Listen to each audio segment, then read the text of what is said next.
Hello and welcome to a new episode of Europeans Watching American Racing. We are ready to sum up the NASCAR weekend from the Circuit of the Americas in Austin, Texas for you guys, and in the end we still have some news from IndyCar and NHRA. So it's going to be a busy show with 3 races at a road course designed by Hermann Tilke, the guy who almost designed every Formula One course in the current era. And yeah, we went from a typical North American natural track, racetrack like Road America, Mid-Ohio, what else do we have? Stuff like this, to a Tilke track that is built for Formula One with a lot of runoff areas, a lot of asphalt, and a very interesting flow where track limits mean nothing. My name is André Wiegold, and I already, took some topics we have to talk about. And with me, of course, Gianluca Guiglia. Hey, Gian. Hello, everyone, and welcome to Europeans Watching American Racing. Yes, let's get to the point, but let me take one bullet point as well. We're gonna talk about windshield wipers. Yes. So where do you want to start? In the lowest series, track series? Okay. Yeah, I'd say track series. Well, generally speaking, COTA delivered the very, very action-packed racing, and it was the first time NASCAR went there with dry weather. So nobody knew what to expect. Track series, Alex Bowman and Zane Smith lined up on the front row for a 42 laps race.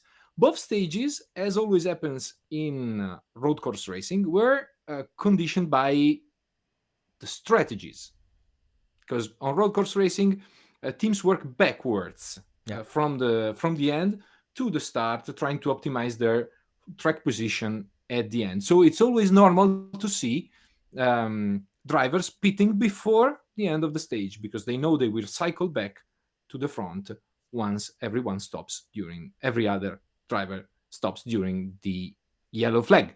Okay, this is to introduce the matter. So first 12 laps of action in the track series, always great. Did you see the turn 1 stuff? Yes. I always. What was the maximum count? 7 wide? Yes. Even more. Yeah. Amazing. Where does the track stops? This is the problem on a Tilke track. You have so much runoff area, so much asphalt. You can line up a total fleet of cars there. Other tracks limit you with grass or gravel, but there's so much asphalt you can go 10 wide if you want. Absolutely unbelievable. Well, just quickly, stage 1 was a Kyle Busch matter. On lap 2, he dove inside of Alex Bowman in turn 12 and took the lead, and with 3 to go, he pitted. Yep. That's it. If you don't care about stage points, you try to win the race. And in this case, Kyle Busch, of course, not eligible for points in the track series, so he elected to pit together with other drivers, including Alex Bowman. Therefore, Zane Smith won stage 1 ahead of Stuart Friesen, Ben Rhodes, Derek Krause, Tyler Ankrum, and so on. The rest of the field, of course, they pitted during the yellow flag. So they took stage points and then went to pit lane. Kyle Busch back in the race lead. So I think these strategies on road courses, they are. I don't know if I like this aspect of stage racing on road courses. What's your view on that? I think it's interesting because let's keep it on the cup level, because there are people eligible for a point everywhere. Yes. You have drivers who know that they are not capable of winning or have a lower chance of winning. So they're looking for the position to grab some stage points, because, we didn't have 16 different drivers in a season. So there's always the way to go into the playoffs by points. You don't have to win a race. And therefore, some of the drivers that are shuffled up the order on road courses because they're road course specialists or they have a good race, they can elect a different strategy than the front runners who want to win the race, but they elect to find the best way to collect as many points as possible. Because let's say you win the race with 40 points, and have not a single stage point, but you not a single bonus points for the stages. You have 40 points, but you're locked in the playoffs. Okay, this is your target as a driver who knows who's going to the playoffs by winning. But the drivers who are not thinking about winning a race but maximize their points, the collecting points, they may get 8 points in stage 1, 8 points in stage 2. You're at 16 and you get, let's say, 30 points for a good result. So in the end, you're at 46 points. You have more points than the winner, and maybe this will help you transfer into playoffs. So I think that you have, It adds a layer. yeah, it depends on where you are, who you are, which team you're driving for, what team you're driving for. And this opens a lot of different attitudes on road courses. And this is what I like. You have to look that up. You have to see, okay, this guy, he's driving for win. This guy is driving for maximizing points, and this guy is just grabbing the opportunity as it is. So I like it. I like the different strategy stuff there. And of course, when you have a predetermined point for a caution, everything goes bonkers when you add a natural caution because of a crash, Yeah. as it happens in stage two in the truck series race. Actually, we had problems for Tanner Gray and Kes Grella, who spun in separate accidents with no caution.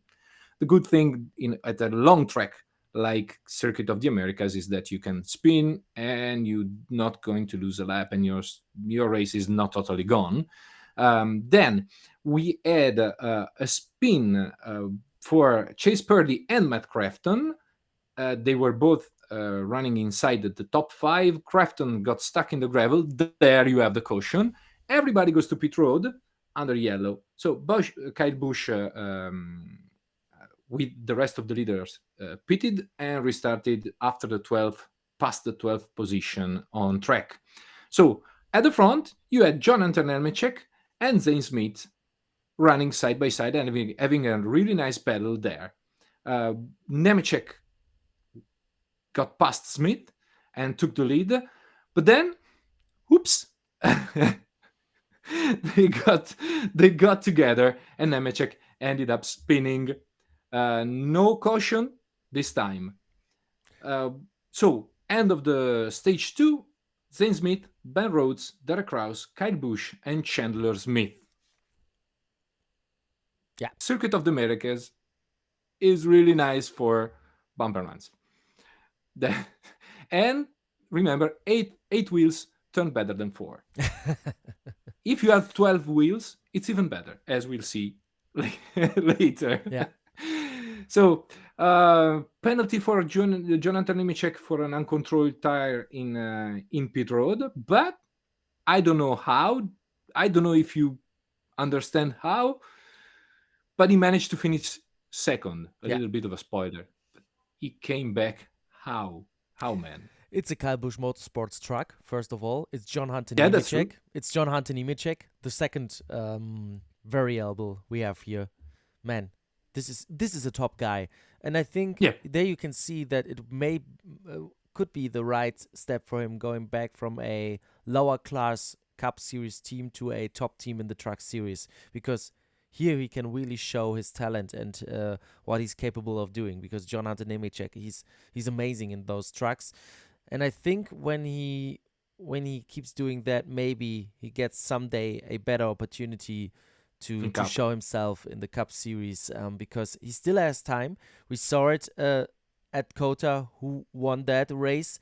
A guy, I will not spoil at the moment, who has a odyssey of NASCAR career behind him. And John Hunter Nemechek is at the age of 24. So the winner of the Cup Series race is 29. It's 5 years. So he still can make himself a name in the NASCAR world, and I think what he's doing at the moment in the Truck Series, it's proving that he's one of those talents that need maybe a little bit more time than Chase Elliott or Kyle Larson, but he definitely will make his way back to the Cup Series if he wants to.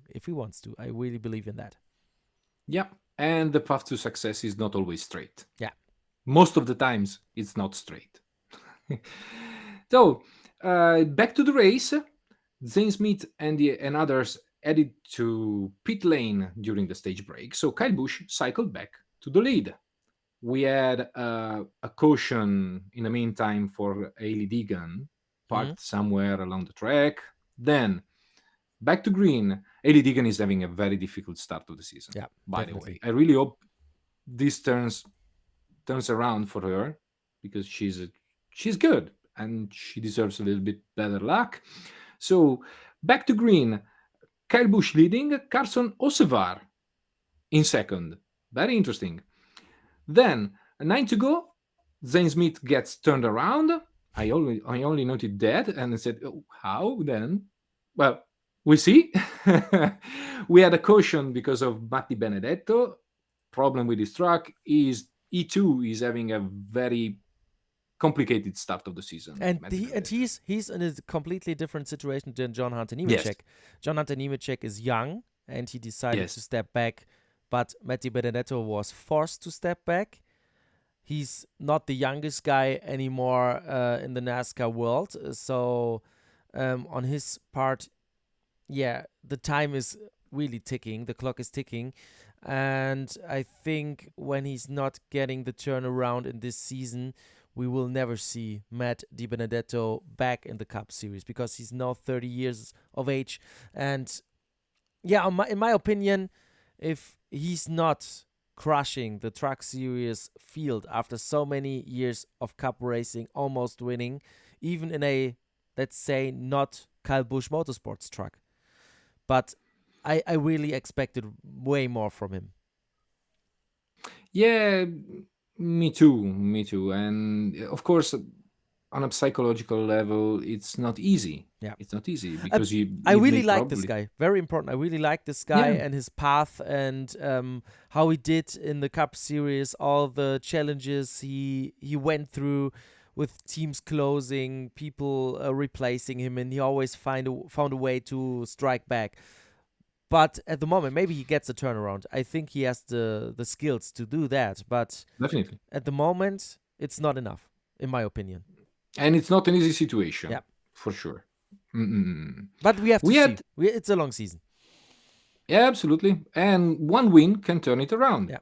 So 3 to go, we had a caution because of Matt Chexcol stalled around the track. Then 2 to go, another caution. Casgrala stuck in the sand, and off we go with that finish, man.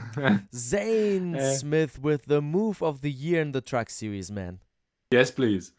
Go Yeah, on. he was fourth.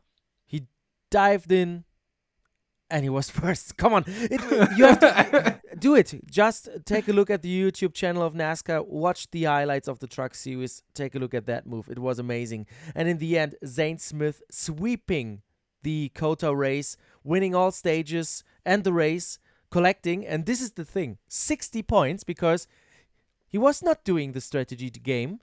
He was Yeah, focusing exactly. maximizing the Competing point. for the stages. Yeah, he was competing for the stages, got 20 stage points, plus he won. So even if you split the stages in a different way, this is not a guarantee of winning. Even a guy who's going for the stage points can win the race.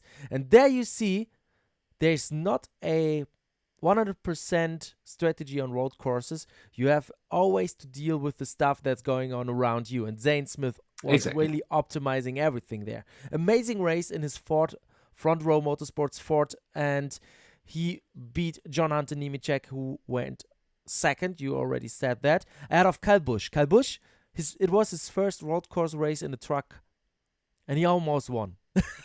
But, of course, because he's Kyle Busch. But But I want to go to Ben Rhodes and Chandler Smith, mhm, completing the top five. But now take you have to listen there carefully. Zane Smith, 60 points sweeping. John Hunter mhm, Nemechek not getting a single stage point, stage point. 35 points. Kyle Busch, Mhm, 0 points because he's not allowed to collect points. But then Ben Rhodes finishing fourth, but getting 50 points because he went yes, for stage because of the points. stages. And then we go further down. Derek Krause ended up 12th, but he got 40 points, and he's in the points order. He would be fourth, not 12th. You see, The, strategy you could the, play. yeah, exactly. And competing for stage points Derek instead Rose of just knew. giving up. Yeah, Derek Rose 100% knew the truck, the Chevrolet, is maybe not capable of winning today, but if we He will. maximize the end result and the stage results, in the end he was on points, he was fourth and not 12th. And this is the interesting part with the stage racing on road courses and on ovals in general. Of course, in the end, we have a guy celebrating in victory lane. But we have For one, sure. maybe we have one or two guys in the background with a big smile on their faces because they collected more points than the race winner. Or even But they finished 15th, but in points they are 5th or 6th. exactly. Yeah, this is the game. But that move, man, Yeah. I think it reminded me of Stephen Bradbury, the ice skater. Three cars, three cars, the three leaders bumping into each other at turn 12, and Zane Smith crawling by, passing by, and says, "Thank you guys, see ya," from fourth to first in one corner. Yeah. And then I have a note, as we mentioned before, with one to go, I had a note. Nemechek takes second from Bowman. How? Yeah, Okay. Just crazy bonkers truck series race. Shall definitely. we go to the points, man? Yes, Chandler Smith, who finished 5th, now leading the championship with one win at Las Vegas. Then we have Ben Rhodes.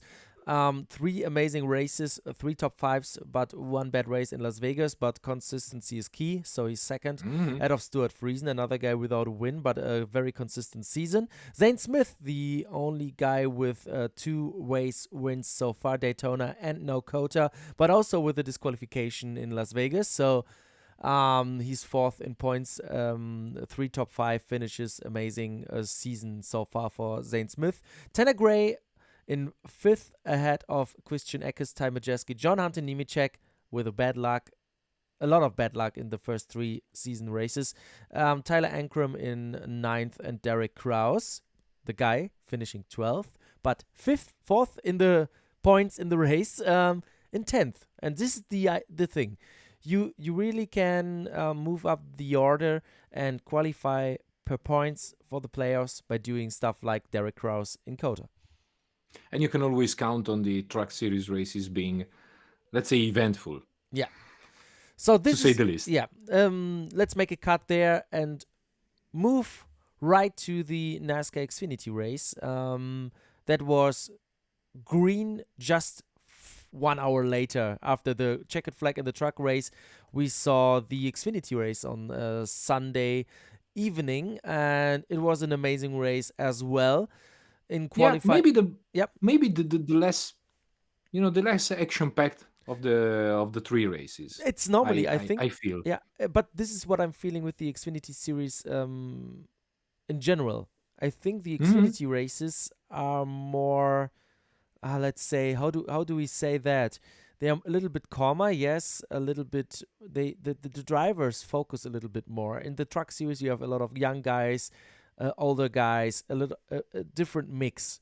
In the Hmm. Xfinity, I think the level is more equal, and you have people with a very same experience level, except for Ty Gibbs, but this is a different story. And I think therefore they are a little bit more careful, and they race each other not as hard as in the truck series or later in the Cup series, because of course you want to be the top guy in the Cup series, because they all aiming to go into the Cup series someday. Qualifying results. Who else? Ty Gibbs on pole position ahead of Ross Chastain, doing a guest start in the Xfinity series, as well as Cole Custer. Then we had AJ Allmendinger and Alex Labby. So these were our top 5 in the race. And then, yeah, green flag. Here we go. Green flag is in the air, and the stage 1 Boom. is yours. Green flag, ready, set, go immediately. People diving everywhere in turn 1 and turn 2 and turn 11. Well, there was a really nice, my note says, on lap 4, a very nice battle between Ty Gibbs and Chastain and Ross Chastain for the lead. but who got the lead? AJ Allmendinger. Who else?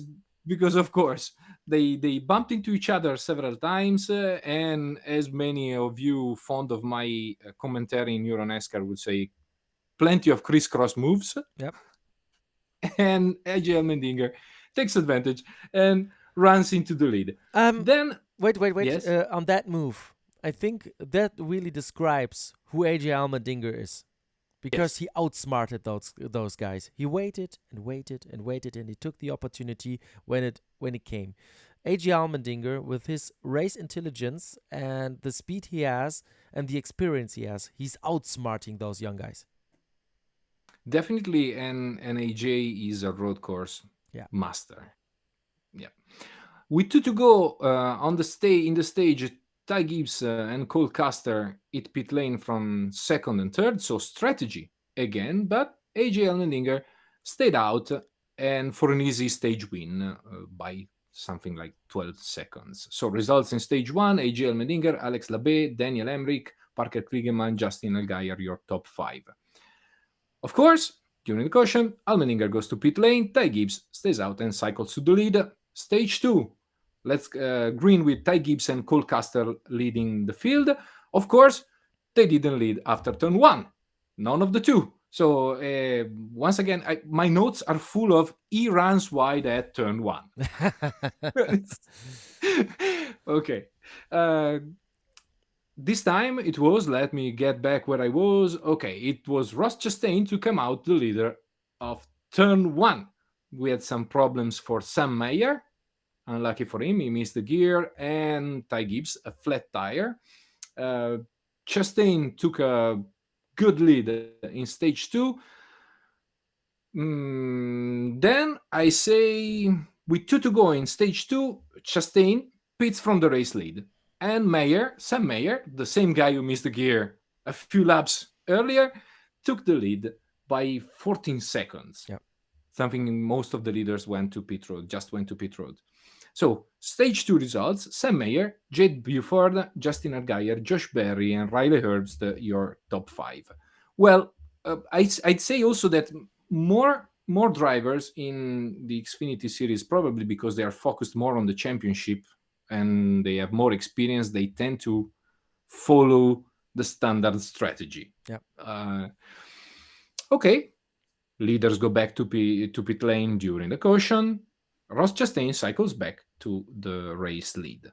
I have a green flag with Chastain and Allmendinger basically, and Allmendinger running even into turn 1. Then Allmendinger took the lead. Yes. With 14 laps to go, Chastain had a run on him on turn 12, but very good battle there, but no chance to overtake Allmendinger. 2 cautions for debris, and we are back to the finish. Very interesting battle at the end with Allmendinger, Chastain, who got turned behind him for second place. So we have Allmendinger leading Austin Hill. Then we have 2 penalties to the drivers running third and fourth. Jeb Barton for cutting the course in turn 4. That's interesting. It's the first time I see NASCAR applying track limits this way. Normally, it's wherever the asphalt finishes is the track. Yeah. But they removed. I read they removed some curbs from the S's. Mhm. That may be why, Yeah. to save a little bit the cars, less mechanical trouble. The rule was, if you're cutting the curse between turns 3 and 6, you get a drive-through penalty. But you So- have to be beside the track with all 4 tires. Well, it's the first time I see something applied like this. Yeah. Well, there were some occasions at the Roval, but that is self-policing. You cut the chicane, you stop, Yeah. and you restart. And on the other parts of the track, the asphalt is the asphalt, and that's it. You can When you see a wall, it's too late. yeah. That's out of the track. Europe, take a look at this. How to handle track limits. Oh, sorry. Yeah. To me, it's frustrating when we compare it to European racing. It is frustrating to see on our side the referee having to take action all the time and deciding the outcome of the races. My favorite was the 12 hours of Sebring and the WEC race there. On Friday in the WEC track limits, you are not allowed to spin the tires in the pit lane. You're not allowed to. 1 day later, almost the same Nothing. cars, nothing. Oh, they cut the course. Yeah, who cares? We don't really care about track limits. Oh, he spun the tire after a pit stop. Yes, if you're not doing it, you get a penalty. Amazing. I love it. Oh man. Oh man. Back to the race. Yeah. Jeremy Clements got handed the same penalty while he was running fourth. So, big win for 40-year-old AJ Allmendinger from Los Gatos, California. Uh, 11th win of his career. Seven, this is interesting stat from NASCAR Wire Service. He has 7 road course wins on 6 different road course tracks. Nice. Okay. Is he good at road courses? He's amazing. We will see it when we talk about the Cup Series. Exactly. So AJ Allmendinger won ahead of Austin Hill, Cole Custer, Noah Gregson, Sam Mayer, Myatt Snyder, very good showing for our friend Myatt, Yep. Brett Moffitt, Jake Buford, very nice, top 10 results, Miguel Paludo, Sheldon Creed to close out the top 10. And very interesting there, AJ Allmendinger collecting 53 points with the stage points. But if we give away a point second place, it would be shared by Sam Mayer in fifth and Jade Buford in eighth. So here you see again how important stage points can be. If you're not competing for a win, like Jade Buford, for example, I never see him in the contention of winning the race. But with maximizing the points outcome, he's second in the race by points. And it's a very specific aspect to NASCAR these days because no other series around awards stage points, and this is going to change how, or at least it's going to change how drivers look at their race. The big problem I see is if you are a new fan of NASCAR or a guy coming into Hmm. NASCAR, you ask why are they pitting? They can get extra points, or why are they not pitting while the others are doing? Why are they going for the extra points? Why are they doing this and this and that?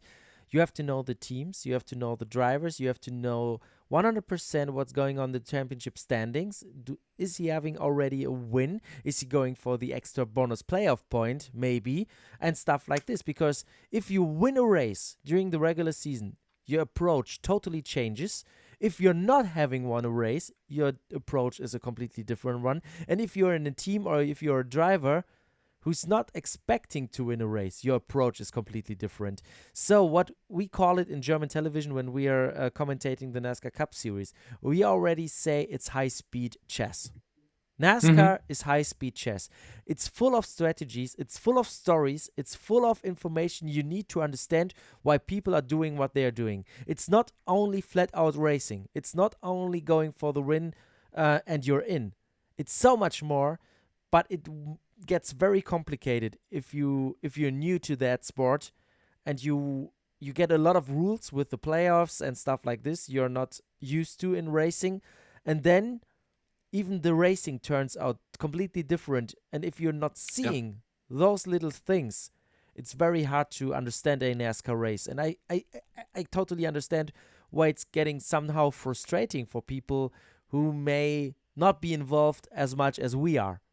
But for people like Yeah. us who are cracks, it's amazing to see people doing what they're doing. I It understand both sides there.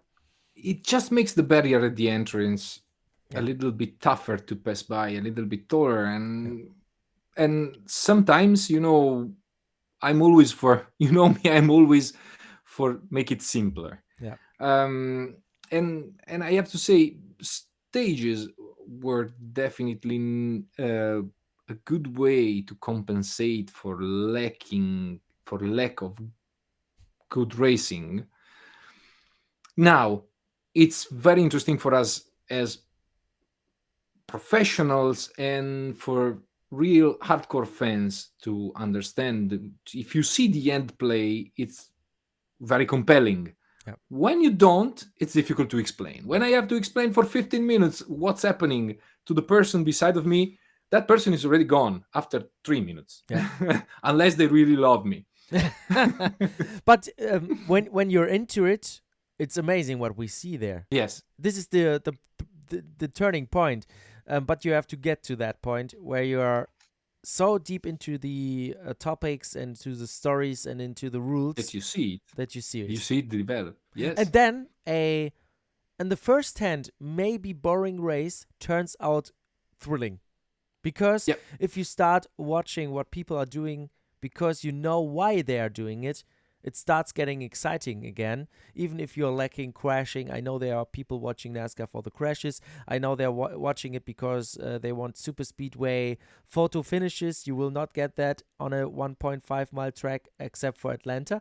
Um, um, Yes. and stuff like this. But if you find the different stories, every race gets somehow exciting, and this is why we are even celebrating a Coca-Cola 600 with one lead change. This is why we will never get to negative points when we rate when we rate the race. At Yeah, least it's a 6. yes. It's a race. The thing is, of course, NASCAR is not doing everything right. No, Who is doing that? But nobody. I like how brave they are with the new car, with the calendar at the moment, trying to fix the racing, trying to do something new, introducing the chase, the playoffs, and of course, maybe they're overdoing at some point. Maybe the rules are not for anyone. I totally understand if you're not a fan of the playoffs, but there are a lot of fans of the playoffs, and you have to respect different opinions there. But let's say not NASCAR is doing it right or wrong. Let's say NASCAR is It's brave, differently. yeah, to do something differently, even if they got a lot of criticism by fans on socials and stuff like this. And in my opinion, in a lot of times they're proving people, see, we were right. Yeah, The next gen yeah, car, and I but really appreciate yeah, people trying yeah. and trying something different.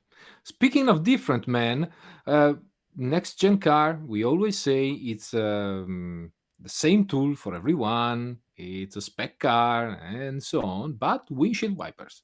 Yeah, So yes. before we come to the Cup Series, we still need to go to the Drivers' Championship in the Oh yeah, Xfinity. you are right, I know. man. We went somewhere, but I have it open, so No, no, no. remembered that we have to do Totally that. right. Noah Gragson leading now the championship with one win and in total top five results ahead of AJ Allmendinger, who was second. Then we have Ty Gibbs, Justin Allgaier, Josh Berry closing the top five ahead of Austin Hill, Brendan Jones, Daniel Hemrick, Sam Mayer, and Ryan Sieg are top 10 after 6 races of the 2022 NASCAR Xfinity Series. And now we can go to the Cup Series with the next gen cars, with windshield wipers and stuff. So please, windshield wipers.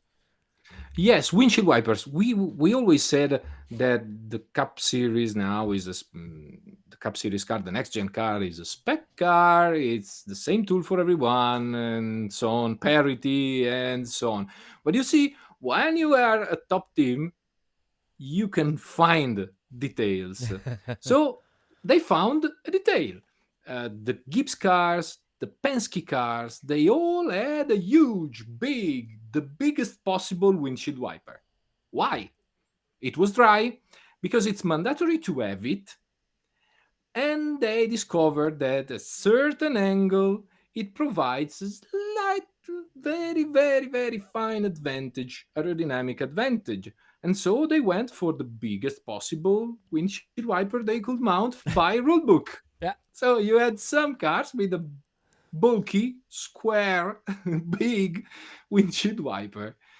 Ah, yes, man. Race teams. Ah, they are incredible. This is but you also saw last week when you go over the line how it will hurt you, Yeah. Brad Keselowski. They Yes. modified a spec part at the back of the car, I think, Big and no no. yeah, and yeah, they removed 100 driver points. This is half of the amount the leader has now. Yes. And 10 playoff points. 10 So playoff points. even This is going to be interesting. if he makes it Yes. to the playoffs. To be honest, Brad Keselowski, and we can say it after the COTA race, he's in 34th behind David Regan, who only did 2 races. So Brad Keselowski in a lot of trouble. Yeah, this says a lot about NASCAR's policy, and it wasn't even the biggest possible penalty Yeah, for that. is They L2 sanctioned penalty, right? exactly Yeah, L2. So 100 drivers points, owners points, 100 owners points, crew chief suspended for 4 races. races, Yeah, and yes, 10 playoff points. So even if he comes back from this deficit, remember to qualify for the playoffs, he needs to win a race or get in by points, which is basically impossible now. So he needs to win a race and be in the top 30 in points. So it's not impossible for Brad Keselowski, but they're gonna make it very difficult. And it was a message to the whole paddock: don't do that. Don't tamper with the supplied parts. yeah. But you can have big windshield wipers because they are supplied. Amazing, amazing. See, those are the stories that make that sport so interesting.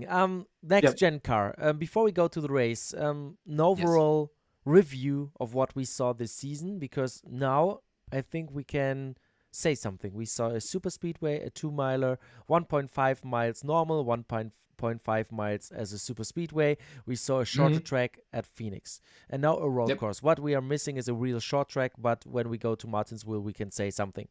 But the car looks amazing. First Yes. of all, the car looks amazing on track. The number placement, it doesn't bother me anymore. Nope. It's So fine. it's fine.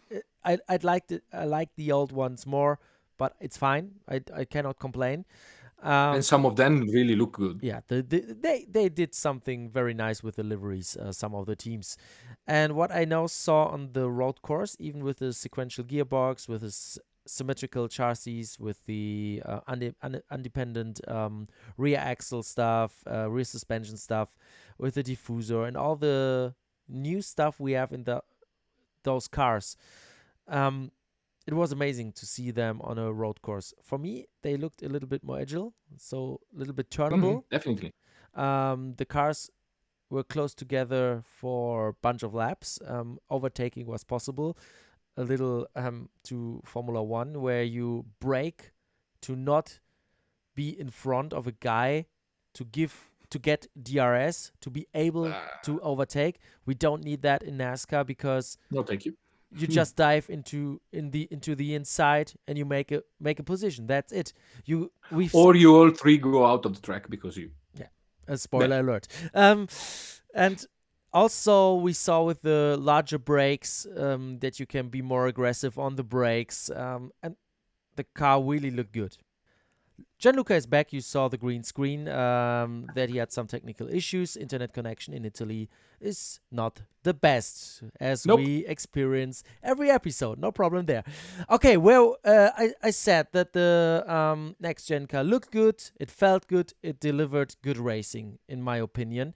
So, in the end, I really like what NASCAR did there. There was a lot of skeptic people about that next gen car. The old school stuff is gone. um, I don't see, you have to take a very, very focused look to see a very big difference, I think, between the next gen and the Gen 6 car. Because when you just watch it without really bothering what's going on with one eye, you will not see a big difference in the performance and stuff like that. But what I really like is that those cars are drivable very nicely. The drivers have to wrestle those cars around the corners. The sequential gearbox did not lead to boring races on a road course at COTA. This is the first one, of course. Mhm. The When we look at the statistics, we have one race, so the average is one race. But my first impression was, no, after those races in the 2022 season, the car works. I would say so. The car works. It works well. Of course, it's early to have a definitive say, but it works. Um, to me, if you take a close look, very close look, because of course we are both motorsport professionals, so we have a trained eye. I would say that if you compare it to the Xfinity cars, you can see the drivers have to do with a less mm, problematic car. They have to wrestle the car less so they can have the car do what they want a little bit better. Um, I would say it's more precise for sure, and but but it works and it works very well. I'm really curious to see how it will develop in the future when they all catch up and they all have optimize the performance. But you see, AJ Allmendinger was fast in the Xfinity series. AJ Allmendinger was fast in the Cup series. Yeah. Not a big difference. Before we come to the race, Hmm.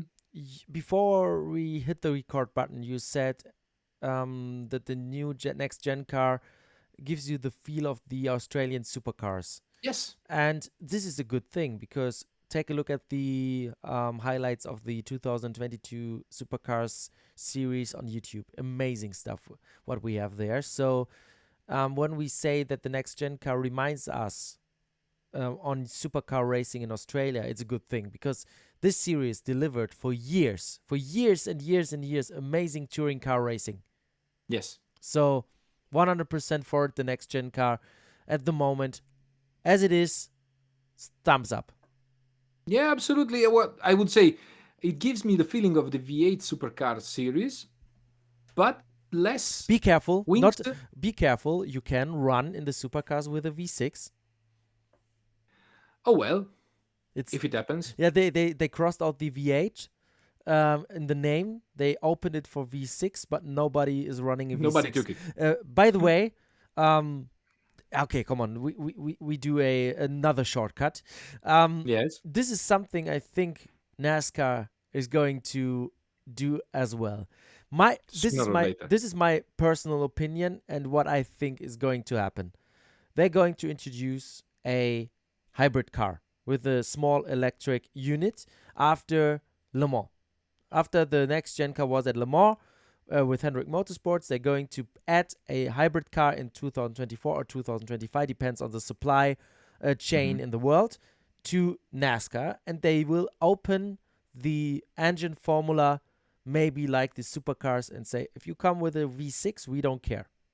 By the way, there were already V6 cars in NASCAR in the past.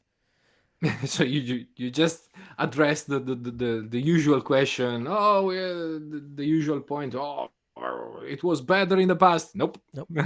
So basically, you're going to have a V6 or V8 or a six-cylinder straight, I don't care, with a hybrid part with an electric motor. But in the end, to be capable of winning, you have to go with the V8, and that's it.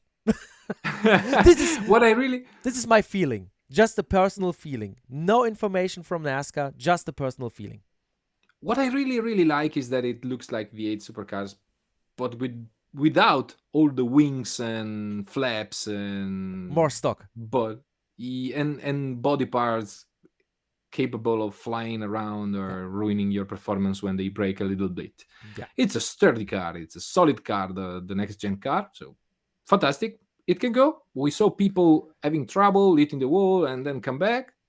I'm fine. Super fine with it. I think Thank you, NASCAR. we should rush through the race at the Yes, moment yes, because yes, we yes. have to talk about the winner. So Yes, please sum up the race quickly. the race. Oh well, 5 wide, 7 wide, running wide at turn 1, running wide at turn 12, and we go to the finish. Yeah. Now, I will be quick. I will be quick, man. Stage 1. My note says very unhappy Kyle Busch. Yep. Yes, He that is. says. That's it. Daniel Suarez won stage 1. Really happy about Daniel. Then bad luck. Yeah. Well, he won the stage 1 ahead of Ryan Blaney, Alex Bowman, Joey Logano, Kyle Larson.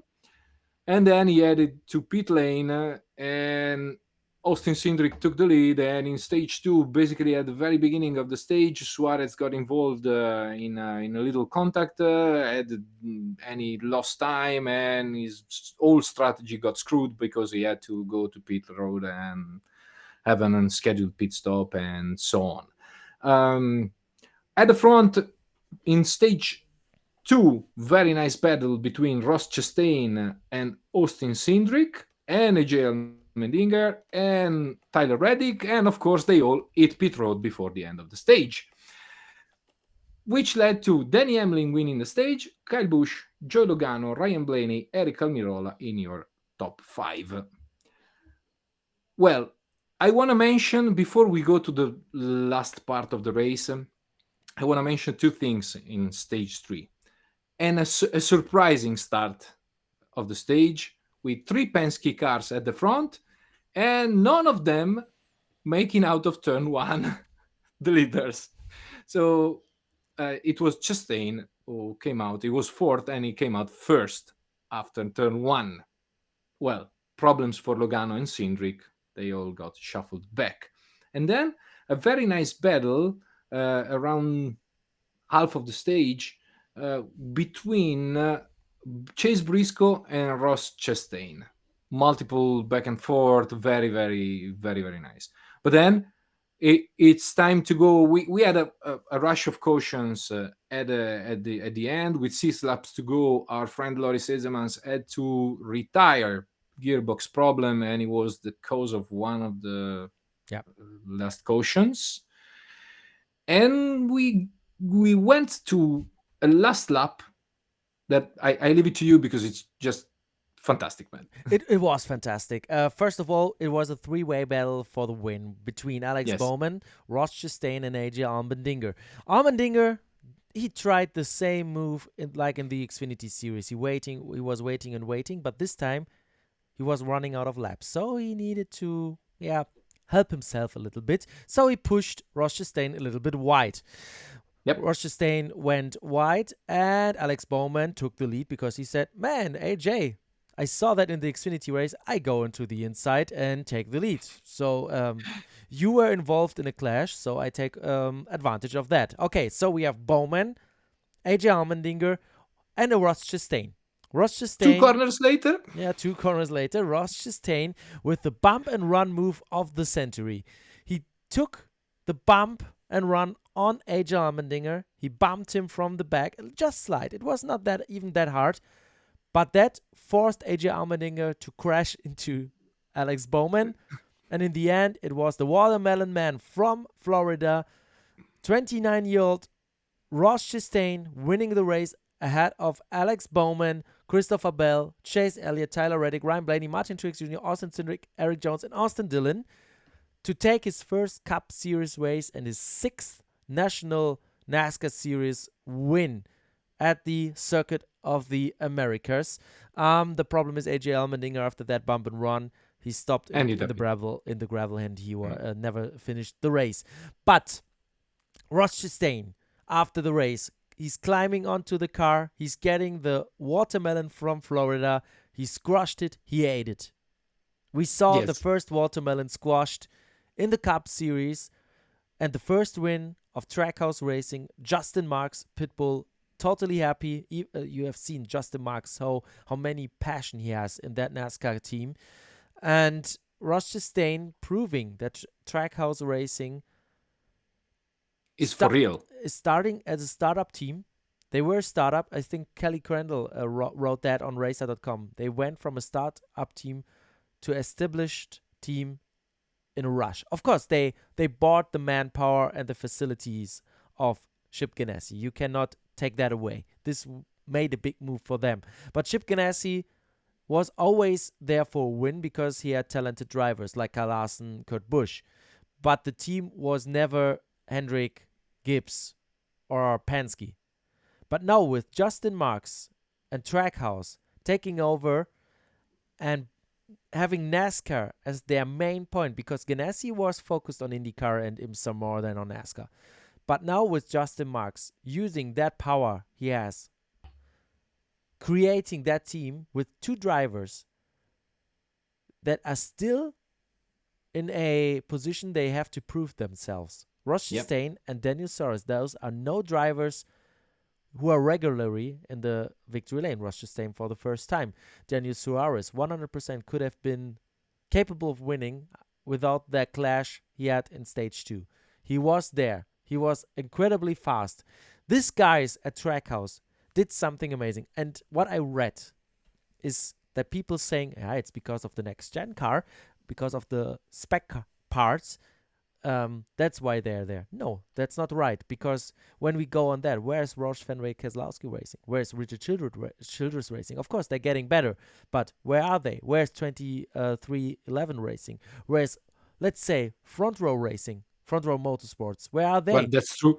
That's true for everyone except for Hendrick Motorsport at the Hendrick, moment. yeah. But then there's Hendrick, Trackhouse. yes. There's Everyone Trackhouse. else, yes. There is Trackhouse. Justin Marks, Ross Chastain, Daniel Suarez, and all the guys working in that shop are doing an incredible job. Of course, this can turn around any time.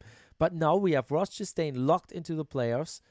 And I expect that this momentum that they built in the last 3 races, this is going to be something very amazing in this year. I think Trackhouse really has now the underdog position in the championship battle.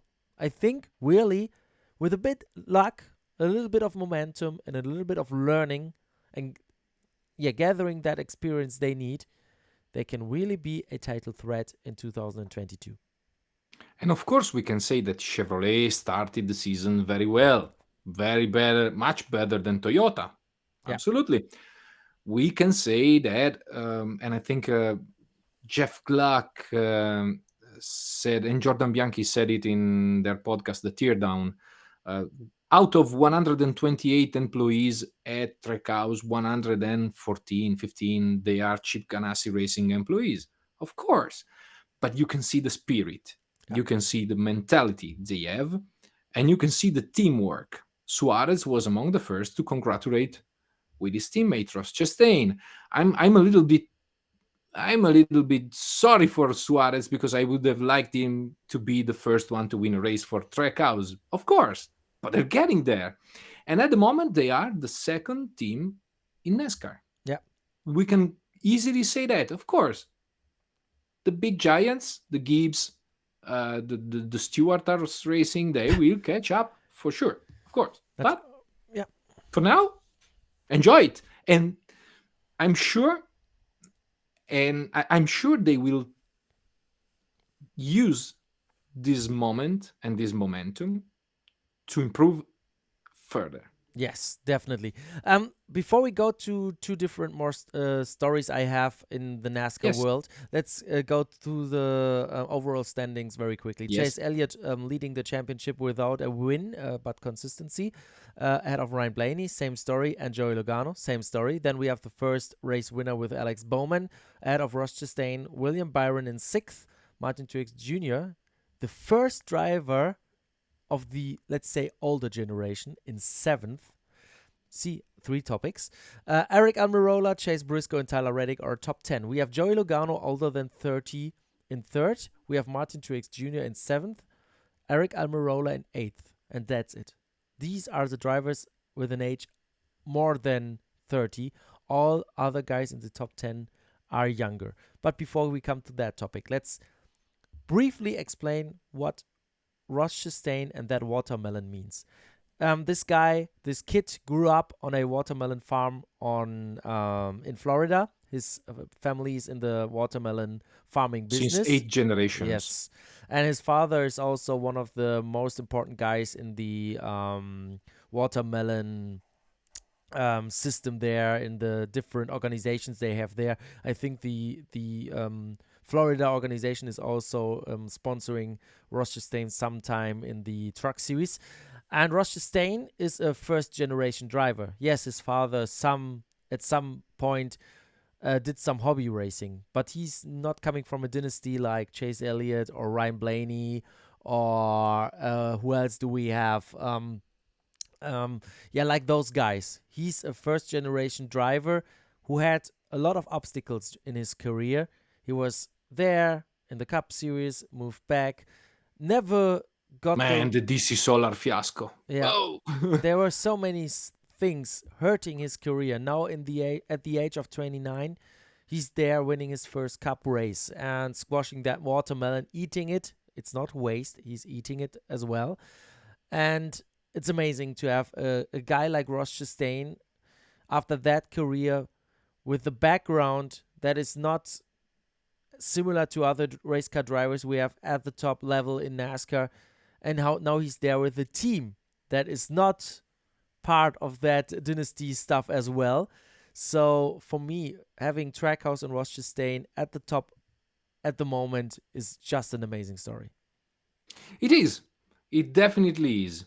And he is also the, I think, third different first time winners in the first 6 races of the season. I saw a stat from Peter Stretta on Twitter, and he said, uh, yes, he basically put out a list of first time winners in the last few years. First, it's interesting to note that since 2016, we have at least 2 first time winners per season. In 2016, we started with Kyle Larson and Chris Buescher. But then, uh, 2022, it's the first season since, I think, forever, since 2000, that we have, in which we have 3 first time winners in 6 races. Austin It's Cindric, Chase unbelievable. Briscoe, and And Ross Ross Chastain. Chastain.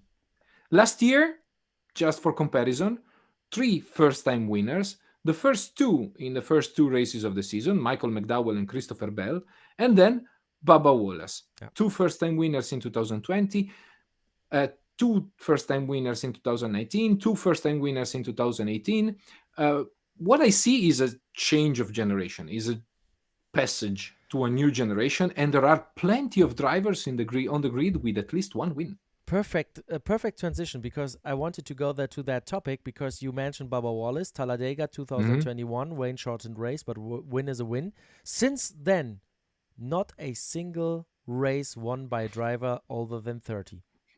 Not a It's single just race. Where is Danny Hamlin? Where is Joey Logano? Martin Truex Jr., Kevin Kevin Harvick, Harvick? Where are they? even Kyle Busch. Kyle Busch, Brad Keselowski, Kurt Busch. Where are they? Where are they? I don't know.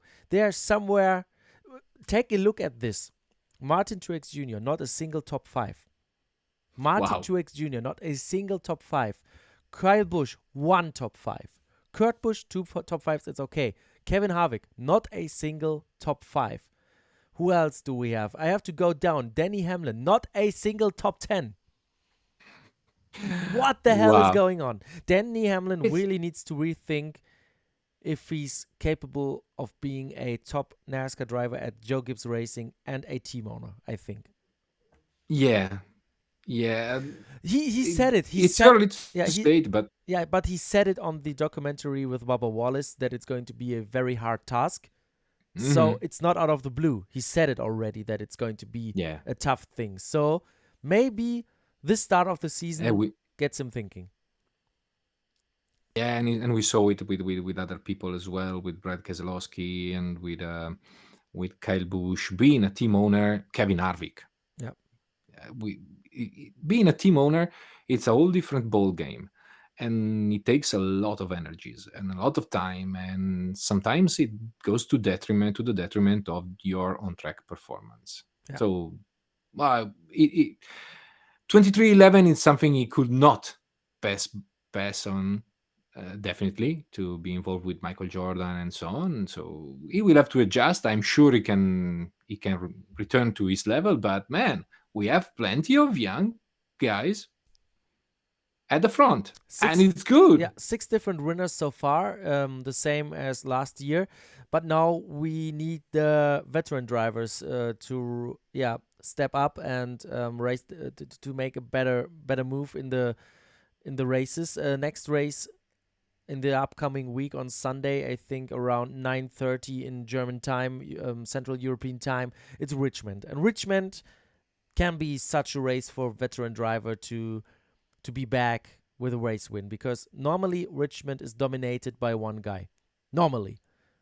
So But we have the problem next gen car. We don't know how the car works there. exactly. So this weekend we have Cup Series and Xfinity Series Mhm. on track at Richmond. We also have, for our fans, American racing fans, we also have the NHRA back on track at Las Vegas with the 4 wide. Yeah. So we have 3 races to discuss next week. I think that's a good transition to some news we Yes, gathered. I think we can keep it very short, but NHRA very, very short. news, you have something there. Yeah, NHRA news, the Wild Horse Pass track in Arizona is closing. NHRA confirmed that 2023 will be the last edition of that race because the track is going to become an overpass for a highway. So nope. Urbanization keeps going in the US, keeps expanding in the US, and HRA will find a different home for their races somewhere else. And it's a little bit of a shame. I definitely need to go there for at least once in my lifetime. So next year I have to be there. And that's it for NHRA news. Yeah, we had the IndyCar new 2.4 liter twin turbo V6 engine on track last Monday um, at the Indianapolis Motor Speedway with Chevrolet and Honda without the electric motor, without the hybrid system that is going to be supplied in June next year. We know that the hybrid engines were delayed to 2024 in the IndyCar series, and let's keep it short. Honda was quite happy with the testing. They were happy with what happened, but they say there are many more steps to take before the full hybrid power unit debuts in 2024. So the 2.4 liter engine is an all-new design that has been fully developed, dyno tested, and manufactured by the great man and woman at HPD. So that's the 100% quote by David Salters. The information comes from racer.com. So yeah, they tested the combustion engine, but we have to wait for the hybrid part a little bit longer and see what IndyCar is doing in general with creating a new car, because chassis wise there are also talks, but basically yeah, the new engine was at least at the track, but we have to wait for that. And this is 100% my indication that the hybrid idea in NASCAR Is coming. is coming, yes, but it will take some time, because IndyCar, who's planning it already for years, have problems now with the supply of those hybrid parts. So if NASCAR is deciding to find somebody to build it, provide it, and stuff, it test it, and so on, it will take some time. You need to have the supply chain working. So I think 2024 would be a very, very hard and tough goal to set. So that's why Mhm. I would aim for 2025. But again, just my personal feeling. I totally agree. I totally agree. And they will use, of course, the hybrid solution they will have for the 24 hours of Le Mans to understand how it works, And on the probably. always you have always to consider that IMSA is part of the NASCAR circus. So And they are working on on the already on that. LMDH, we have the LMDH hybrid cars with a spec hybrid part. Of course, they're going to learn from that. Absolutely. So, in my Okay, man. opinion, we're done for the day. In Yes. a good way. Well, it was a very pleasant talk. And we really want you guys to like, comment, subscribe, share the show. The show, and follow us on socials for breaking news, results, and some quotes we will add there. If we find something very interesting, we only take the big bullet points, not the small ones. But if you want to be up to date on news in NASCAR in general, American racing, follow us on Instagram, Twitter, and Facebook. We are there for you as well. And if you have any ideas, questions, drop them there, or in DMs, in comments on YouTube, wherever you want. We're going to answer them in that show. With that said, thank you so much for listening. Thank you so much for joining us. Have a pleasant day. Goodbye. See you next week.